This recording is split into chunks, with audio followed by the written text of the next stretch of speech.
So I want to say first, congratulations on this cookbook. I know how long this was something that you really wanted to do, and I just would love to hear how you feel right now. It's about to come out in September. Yes, it comes out September 30th. It feels really, really validating because it's something that I've been pushing my dad to do for, I want to say like 10 to 15 years, maybe even longer. And initially it started because at House of Nanking people always say, oh, do you have a cookbook? We'd love to know how to make this and that. And my dad like, nope, we're not doing any cookbook, because he always thought that if I release a cookbook, everyone's gonna know how to make this and no one's gonna come eat at the restaurant. And I'm like, Dad, it doesn't work that way. Cookbooks are ways to like celebrate the restaurant. I have tons of cookbooks. I don't like necessarily cook from all those restaurant cookbooks, but I love seeing it, right? I love knowing, oh, this is actually how they make it, and a lot of times there's stories associated with it. And then the other aspect of it was really like, you know, my parents created something that I feel is quite iconic and really like truly an accomplishment, considering they immigrated here from China with less than $40 in their pocket, barely spoke English, and found a way to save money to create a restaurant that was only meant to put food on the table and give me better opportunity. And then it turned out to become such a institution and such a popular place. I thought it'd be kind of sad, like if one day, let's say the restaurant didn't exist anymore for whatever reason, all those stories, those memories, those recipes would be lost. You know, the Chinese culture of cooking food, even from my family, is nobody writes anything down. Even at a restaurant, the way we learn, nobody writes anything. It's all by memory and feel. And so I also feel there are a lot of people my generation who want to cook all these dishes that their family used to make and have no idea how to do it. So there are multiple reasons, and now it just feels so good to be able to finally put something together in really in honor of what my family have been able to accomplish, but it's also, I feel like, an ode to all immigrants who have come here and basically done what we've been doing. Our story is not extraordinary, it's very common. It is most stories for immigrants, and it's something that's worth celebrating, especially now. This is, I would disagree just in the fact that this is not, it's not an ordinary business, family business in terms of like the excellence. Well, I would say yes, like the amount of success that they were able to create. My dad is completely self-taught, right? He didn't originally learn anything in culinary arts back in China.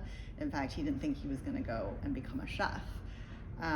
For them to come here and kind of just figure it out themselves and then create dishes that have had such lasting impact on people. We have customers who come here, you know, 30 years in, 37 years in, and talk to us about dishes that they can vividly remember. To me as a chef, and even just as someone who loves food, you know, the things that make things impactful is when you can remember, like a food memory. That means something's really good for you to actually remember, because we eat 3 times a day, every single day.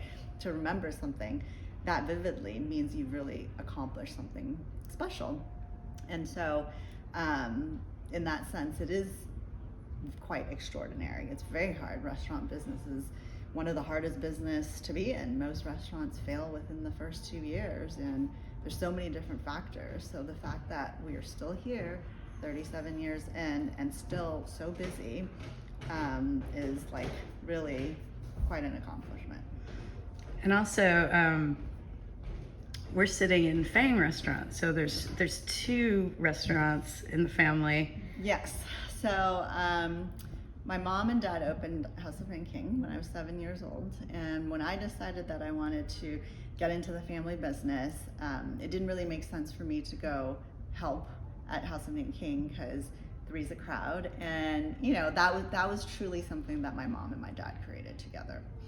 And Fang was something that I wanted to create. I wanted to open another restaurant. A lot of people have always wanted my dad to open another restaurant, but my dad, being the control freak that he is, didn't really want to open with anybody else. And he also didn't feel comfortable going and opening another place by himself too, because then he'd have to go and be at 2 different places at the same time. And so me wanting to go into the business was perfect. We ended up opening Fang, which is our last name, and we wanted it to represent our home. House of Nanking is really small. When they first opened, they could seat about 20-something people. They expanded to about 40-something, and now they can seat probably closer to about 60. But a lot of people want to come and do company events. They want to do weddings and receptions and all that, and we just don't have the space to do it. So here, it's a much larger place. We can fit up to about 300 people, and people can do weddings and birthdays and celebrations. And my dad and I designed the place together just as if it was our home. And so we brought a lot of our own personal pieces to give it that flair. And now it's 17 years in. Amazing. House of Nanking has some very famous fans. Yeah, so it's truly kind of remarkable when you think about this tiny little place. My dad never spent any money on marketing. In fact, he opposes doing anything like that. All he does is very traditional immigrant style. Just keep your head down, cook, work hard, and that's it, right? But he ended up getting this weird kind of cult following. There's people, super famous people, that would come to the restaurant, and they loved it because my dad didn't recognize them. And so they didn't get special treatment. There was nothing. It was my dad's whole spiel of sometimes basically telling people what they need to eat and whatnot. And so I only started finding that out much later when I was older, and would sometimes see famous people in there and be like, oh my God, Dad, look, it's Sean Penn. Or we've had people like Keanu Reeves. In fact, we were featured in Matrix 4. So we are Neo, the character from Matrix, his favorite noodle shop. We were also in the most recent Ant-Man, Quantumania. It's the Chinese food takeout that Ant-Man and Wasp take to go and sit on the Golden Gate Bridge and enjoy their dinner. And then we've also been, I found out recently that we're in this big comedy circle. So all the comedians, when they do tours, they always share places with each other, right? They're like, hey, I'm gonna be here for a day or two. Where do I need to go eat? Because they're on the road a lot, so they really crave a good meal. And I learned this from Kathy Griffin. She had done an interview before her tour that was in San Francisco, and the writer asked him, what's your favorite place to eat? And she said House of Nanking. And I was like, oh my, and the writer happened to also know me and said, hey, look at this. She's gonna be in town for the show. I went and delivered food to her in her green room to surprise her. And I was like, how did you find out about House of Nanking? It's like, oh my God. She's like, you don't know? You guys are on the hit list for all comedians. She said she first found out about House of Nanking through Bob Odenkirk. And then she's like, just word travels.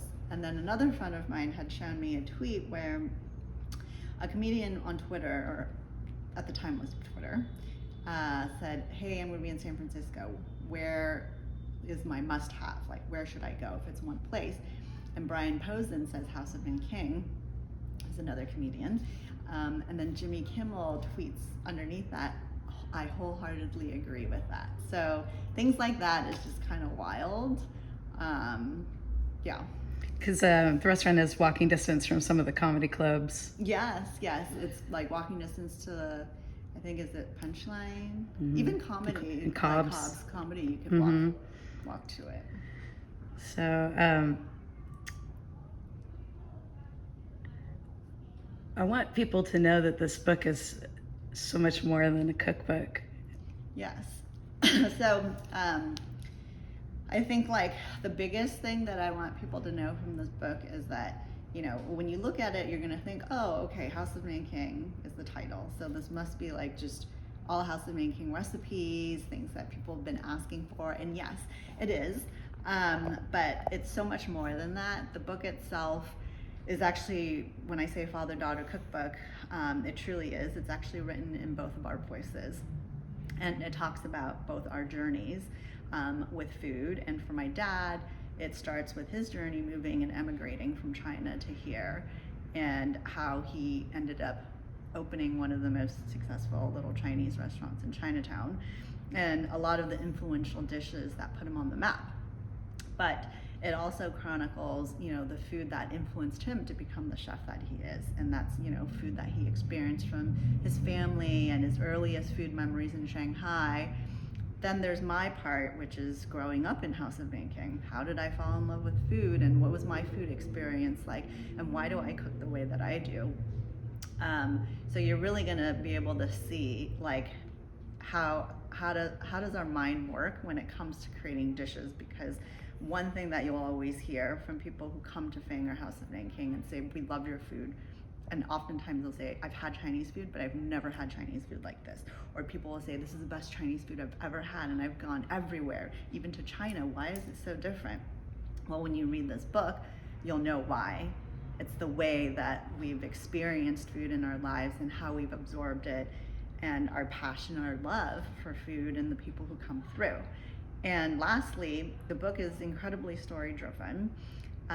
It's really a chance for me to honor my family and what they've been able to accomplish, but also to honor like all the immigrants who've sacrificed and moved to a place that they don't know at all, and really deeply rooted themselves to support their families, but in turn to support a community and society and the city that they belong to. Like when I asked my parents, oh, if you could move anywhere else, they don't want to go anywhere. They want to stay here. Like their home is now San Francisco. They could go back to China, they could go back to anywhere, right? But they're rooted here. They don't even want to leave Chinatown. Like my dad still eats breakfast in Chinatown, lunch in Chinatown. Like this has become their home. So I think it's important to share that there's a lot of people like this around us, and sometimes we forget how hard it is for them to actually have rooted themselves here, and it's important to appreciate that. So your father didn't want to do this book. No. How does he feel now? I mean, my dad feels great now, but I would say that it's almost surreal to him, I think, because he was kind of like, oh, I don't know, people, I convinced him, he did it. He still hasn't seen the entire thing. I want to wait till like I actually get the full printed copy. But I think once he sees that, I think it's gonna, like, I showed him just little tidbits. And of course, the writing part of it, I had to write it myself by just doing interviews with him and just talking with him. So I would say you have to ask me once he actually sees the full book, because he only knows, oh, these are the dishes we talked about. I don't think he'll fully understand like how deep this book will go. That's going to be an exciting day. Yes, the big reveal. Amazing. Thank you so much. So good to talk to you. Thank you.